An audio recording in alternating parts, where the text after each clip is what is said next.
This is CGTN, China Global Television Network.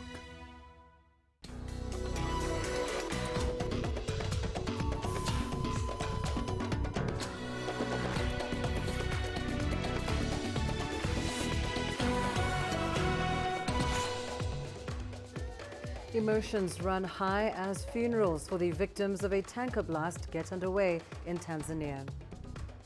President Mnangagwa of Zimbabwe expresses optimism despite an economic slump. And an Abuja exhibition aims to develop Nigeria's jewelry sector. Hello and a very warm welcome to Africa Live on CGTN. I'm Lindy Mtongana in Nairobi. Also coming up this half hour. The Chinese Association in South Africa celebrates the courage and strength of women. And meat consumption on the rise in Uganda despite a moderate global ranking. We start the program in Tanzania. The country is just starting the process of burying victims of a fuel tanker explosion which killed dozens of people in Morogoro region in the western part of the country. Distraught family members of the more than 60 people killed gathered on Sunday as funeral preparations began. The explosion took place after the tanker overturned and people rushed to recover petrol that was spilling out of the vehicle. Meanwhile, dozens more continue to receive medical treatment after the disaster. Isaac Lukando reports from Morogoro. The government of Tanzania is starting to lay to rest those who perished in the oil tanker fire. We have taken DNA samples from bodies of the deceased so that even after they are buried, their loved ones can still identify them. Those who survived the incident are receiving care at the Morogoro Regional Hospital, although some who are in critical condition are being taken to the National Hospital in Dar es Salaam. Doctors have been brought in from Dodoma and Dar es Salaam to boost manpower and to help our brothers and sisters. This is the scene of the accident that claimed the lives of so many. The oil tanker is being removed and the people of Morogoro are mourning those who were lost.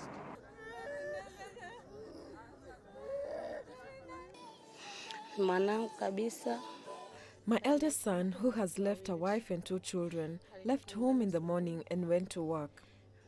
He works as a motorcycle operator. He didn't come back and we suspect he was involved in that tragedy. We haven't seen him until now.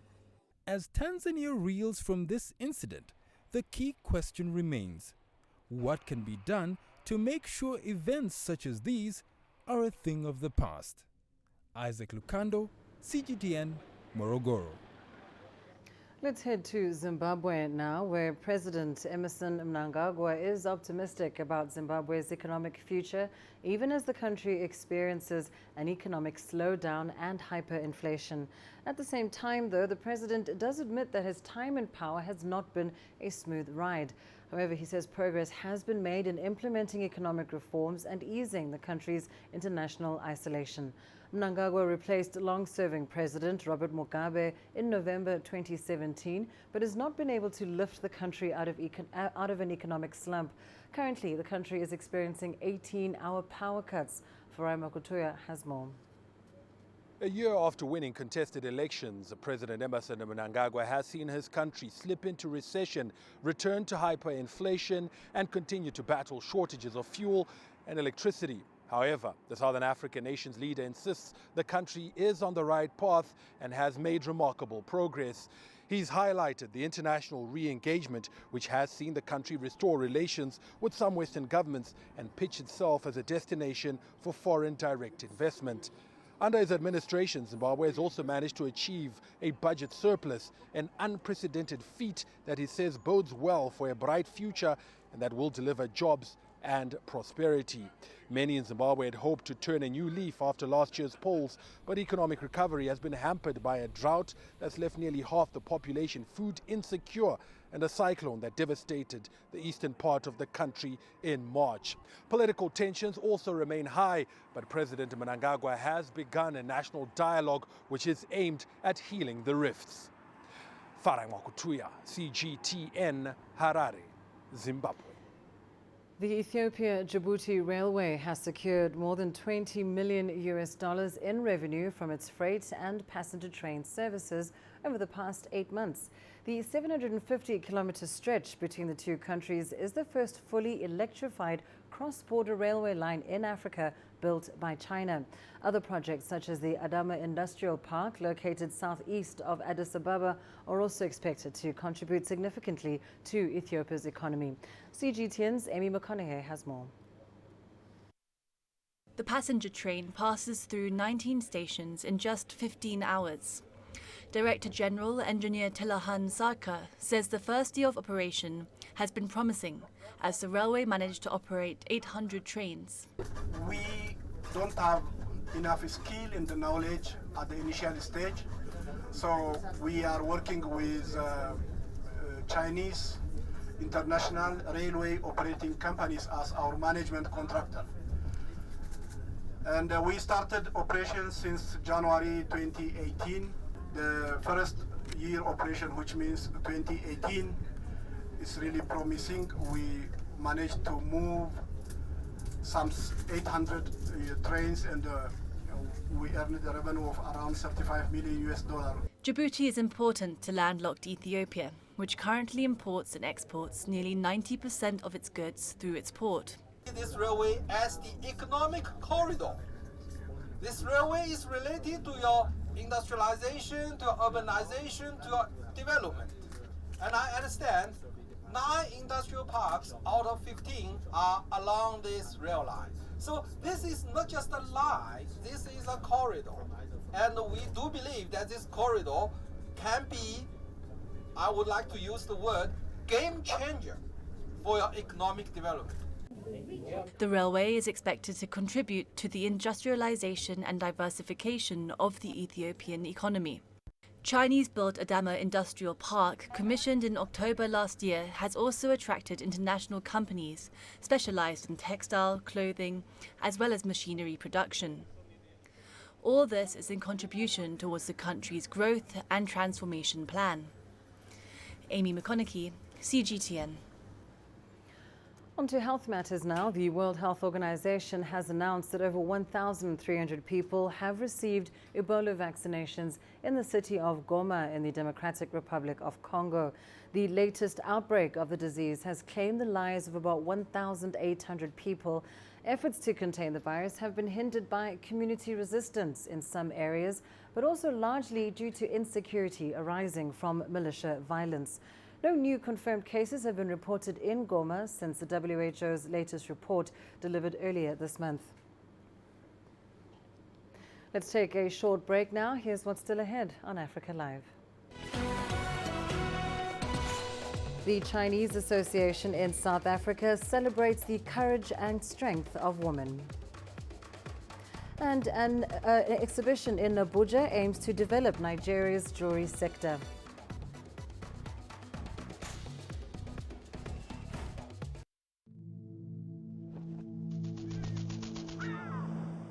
How will your world change today? What happens here? What happens there? Or what you make happen for yourself? If it matters to you, it matters to us too. Your stories are the stories that need to be told. Africa Live. Find your voice.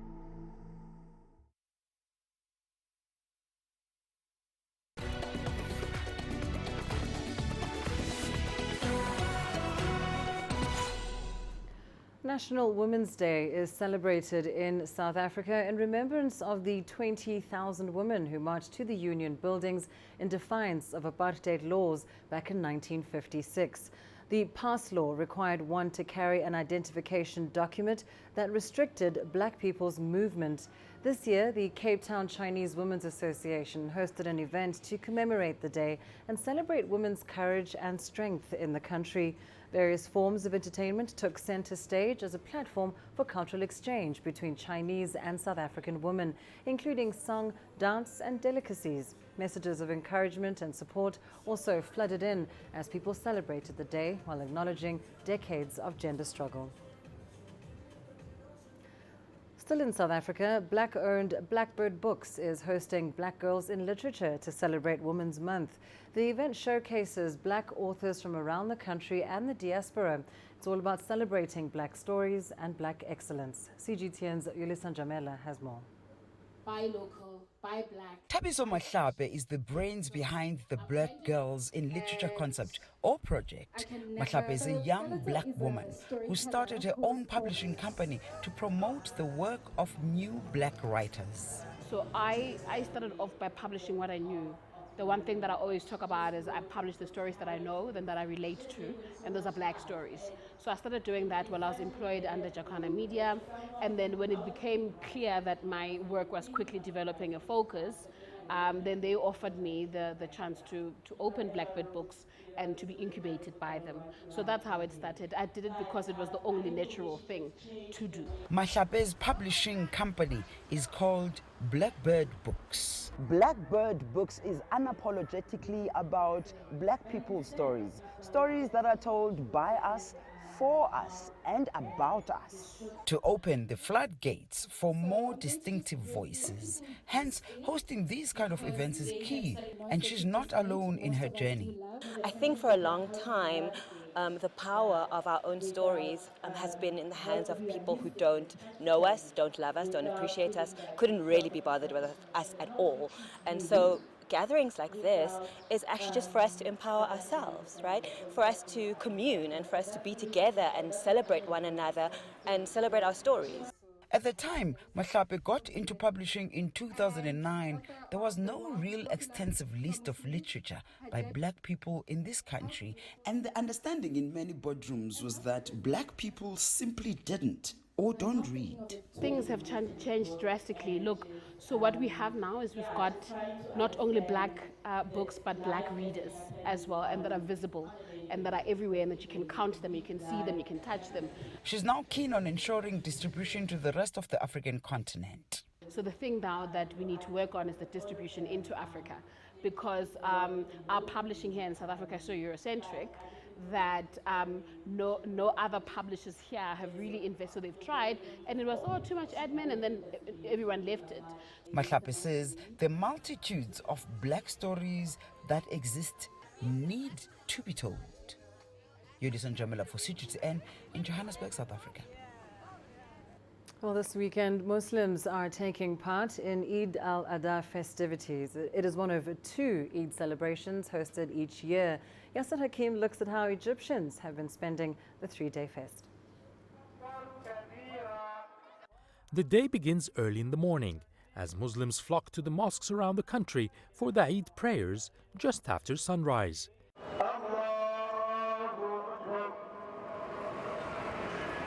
In many cases, the children accompany their parents.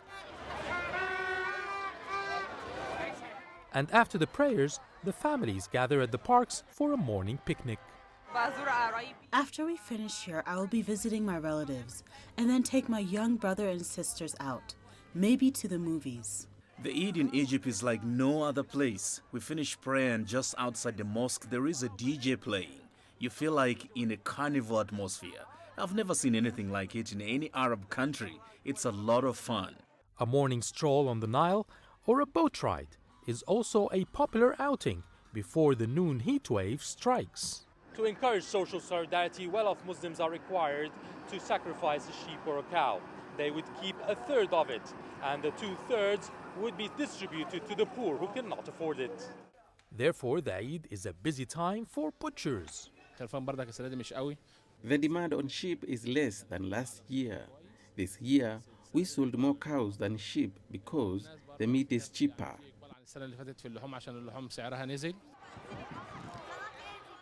The Eid AlAdha is a 3-day vacation, but most Egyptians in the public and private sectors have been given the whole week off to enjoy the festive season. Yas Hakim for CGTN, Cairo. Nigerian Muslims joined their counterparts across the world in marking Eid AlAdha. The holy festival honors acts of obedience and sacrifice. CGTN's Kelechi Emekalam reports that some Muslims are going the extra level to express acts of kindness to their communities. Thousands of Muslim faithfuls converge in Dutse Alaji, a community in the Nigerian capital, Abuja. Many here are poor and can't afford to mark their most important religious assignment, called the Feast of Sacrifice. It's an obligation philanthropists here, known as the Wise House, are helping them achieve. For the past 4 years, the Wise House team have provided Muslims in this community with animals for slaughter, and this year is no different. We cut animals, we cut sheep, we cut goats, and then cows, just to help our Muslim brothers. Always we do this just for the sake of Allah subhanahu wa ta'ala. The animals are slaughtered and shared, and many are delighted to leave with food sufficient enough to take care of their families. The joy we have today is we've been given 2 cows in our community. Usually we eat our food without meat because we can't afford it, but now we have enough meat and foodstuffs to go round. The festival of sacrifice is held to honor Abraham, or Ibrahim's obedience to God's command to sacrifice his son. However, God provided a lamb in his stead. But it's also a time for many like the Wise House to care for those in need and give them a sense of belonging. Kelechi Emekalam, CGTN Abuja, Nigeria.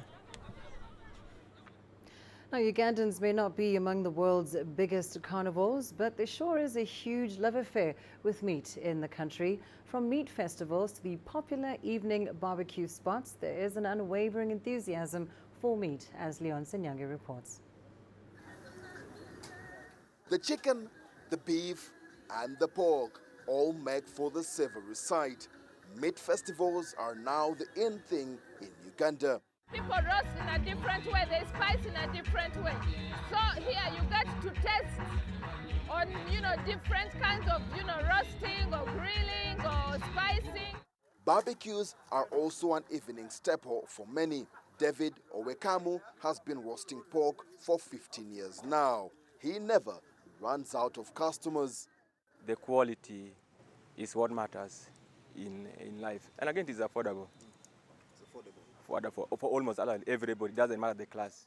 According to Uganda's Bureau of Standards, Uganda's meat consumption is estimated at over 10 kilograms per person a year. That number could be growing. Beef and chicken are the regulars in several homes, but finding out from some Ugandans what their favorite type of meat would be, the answer's completely unshocking. Pork, because it's delicious, especially from these guys of Chadwanda. God, man, God, the ribs, barely as fat. And if you go to the north, it's all God, so. Ugandans have also picked up other forms with traditional and foreign meat culinary experiences. And much for the love of meat, the indulging continues. Leon Senyange, CGTN, Kampala, Uganda.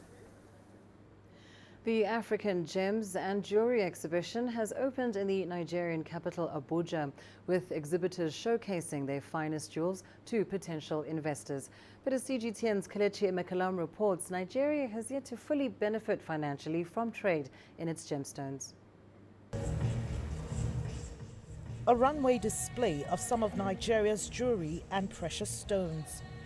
Jewelers, gemstone miners, marketers and industry experts have come from all over Africa to showcase the vast diversity of Nigerian and African gems and designs.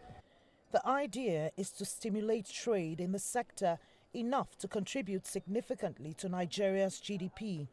Gemologist Jessica Ogeva is one of the exhibitors here.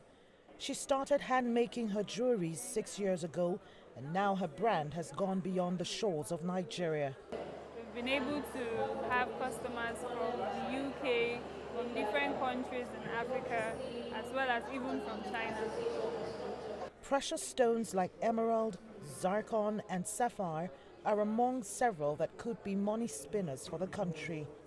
But strict mining policies has given rise to illegal mining activities. Despite having one of the largest deposits of gemstones in the world and in very large commercial quantities, Nigeria is still losing up to $3 billion yearly to unofficial trade in gemstones. The solid mineral industry contributes a meager 0.3% to the country's GDP, a status industry players want to see change. The missing link is, again, governance. We need to identify, and we are beginning to do that this is a private sector driven sector. It's a business, it's not government. We want to remove discretion, use technology to drive everything, what they call the single window. So you can apply, everybody knows what you have, and it's done. Then government gets its own revenue, you make your money, and the business is done, and everybody's happy. Without much government involvement, mining and trades in gemstones are likely to remain stunted.